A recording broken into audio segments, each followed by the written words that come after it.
Indian premier league ২০২৫ আসরের জন্য mega নিলামে নাম দিয়েও দল পাননি হাসান মাহমুদ। অবশ্যই বাংলাদেশ থেকে কোনো ক্রিকেটারই দল পাননি আইপিএলে। এদিকে আইপিএলে দল পাওয়া অনেক ক্রিকেটারই বাংলাদেশের বিপক্ষে খেলা ওয়েস্ট ইন্ডিজের এই স্কোয়াডে আছেন, যেমনটা রবমান Paul. Kolkata night Riders mega নিলাম থেকে তাকে ভিত্তিমূল্য ১.৫ কোটি রুপিতে দলে ভিড়িয়েছে। টি-20 স্পেশালিস্ট ও ডেথ ওভারে প্রতিপক্ষ বোলারদের উপর তাণ্ডব চালিয়ে দিতে পারেন রবমান পাউল, জিতাতে পারেন দারুণ ফিনিশারের ভূমিকায়। সেই রবমান পাউল ছিলেন ক্রিজে। ওয়েস্ট ইন্ডিজের দরকার ৬ বলে ৯ রান, এমন জায়গা থেকে ম্যাচ বের করে এনেছেন আইপিএলে দল না পাওয়া বাংলাদেশের পেসার হাসান মাহমুদ। ডেথ ওভারে হাসান যে কতটা ভয়ঙ্কর হতে পারে সেটা ওয়েস্ট ইন্ডিজের বিপক্ষে টাইগারদের প্রথম টি-20 ম্যাচেই একেবারে স্পষ্ট ছিল।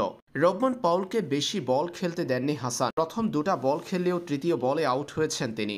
এরপর হাসান মাহমুদ পঞ্চম ডেলিভারিতে আরও একটা উইকেট তুলে নিয়েছেন, যার মধ্য দিয়ে শেষ হয়েছে ক্যারিবীয়দের। বাংলাদেশ জয় পেয়েছে ৭ রানের ব্যবধানে।